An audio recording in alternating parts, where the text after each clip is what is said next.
Fala aí, galera. No vídeo de hoje a gente vai falar um pouco sobre conjuntos numéricos.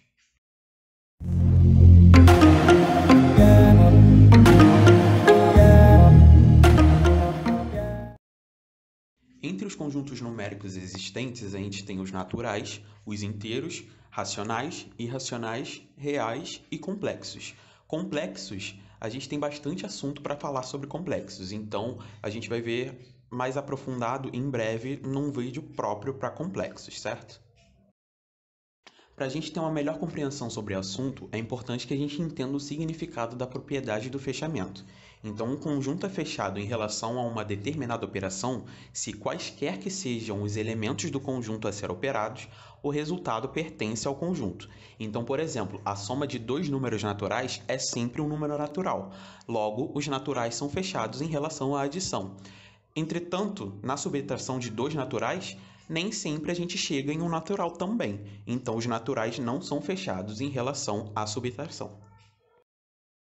Os números naturais são os números utilizados para contar. Então, 0, 1, 2, 3, 4, 5, sempre subindo de 1 em 1 até infinito. O conjunto dos números naturais é fechado em relação à adição, como a gente já tinha visto anteriormente, e também para a multiplicação, mas não é fechado em relação à subtração, como a gente também já viu anteriormente, e também pela adição. O conjunto dos naturais positivos, que é os naturais menos o zero, é denotado por n asterisco. Dentro dos naturais, a gente tem as seguintes propriedades. A tricotomia, que dados A e B pertencentes aos naturais, quaisquer A e B, vale uma e somente uma das três alternativas. Ou A é igual a B, ou A é menor que B, ou A é maior que B. A gente tem também a transitividade, que diz que A igual a B e B igual a C. Então, a gente pode dizer que A é igual a C. E também tem que se A é menor que B e B menor que C, então A é menor que C. A gente também tem como propriedade dos naturais a associatividade, a comutatividade, o elemento neutro, a distributividade, a lei de Corte e o princípio da boa ordenação, que diz que todo subconjunto não vazio dos números naturais possui um menor elemento. O conjunto dos números inteiros é composto pelo conjunto dos naturais mais os negativos associados a cada um dos números naturais. Então, o conjunto dos números inteiros é fechado em relação à adição, multiplicação e subtração, mas não é fechado em relação à divisão. A gente tem como subconjuntos notáveis os inteiros não negativos, os inteiros não positivos, inteiros não nulos, inteiros positivos e inteiros negativos. Os inteiros possuem todas as propriedades dos números naturais e, adicionalmente, é fechado em relação à subtração. O conjunto dos números naturais é o conjunto dos números que podem ser escritos em forma de fração. Então, a gente tem como exemplos aí 2 sétimos, menos 3 quintos, 0,6, a dízima periódica 0,33333 e o 2. O conjunto dos números racionais é fechado em relação à adição, subtração, multiplicação e divisão, sendo que o denominador não pode ser nulo, certo? Que a gente sabe que em matemática a gente não fala em divisão por zero.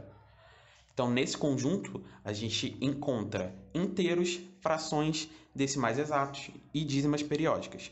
Os números inteiros são também números racionais, pois podem ser considerados frações de denominador 1. Por isso que o 2 está ali entre os exemplos, porque a gente pode olhar o 2 como se fosse o quê? 2 sobre 1.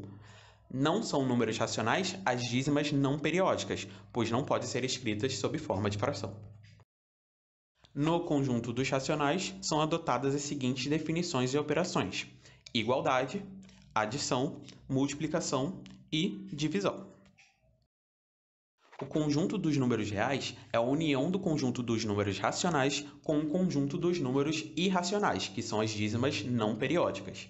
Os números irracionais são representados por i ou por esse q com um traço em cima. Então, são números que não podem ser escritos sob forma de fração, e sua representação decimal é na forma de dízimas não periódicas. Em contraste com os números racionais, que são fechados em relação à adição, subtração e divisão, exceto por zero, os números irracionais não possuem nenhuma dessas propriedades.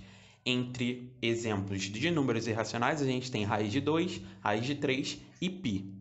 O conjunto dos números reais é fechado em relação à adição, subtração, multiplicação, divisão com denominador não nulo e radiciação, exceto raiz par de números negativos.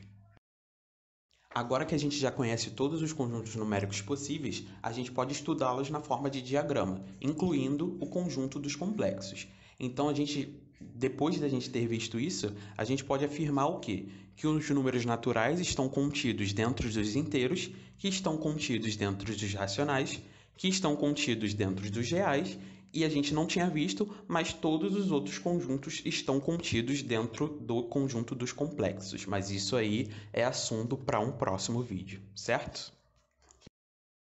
Então, galera, por hoje é só. Mais uma vez, muito obrigado pela atenção. Qualquer tipo de dúvida, reclamação, vocês já sabem entrar em contato com a gente aí pelos arrobas no Instagram, certo? Não se acanhem, podem ir lá e falar com a gente. Por hoje é só e até o próximo vídeo. Valeu!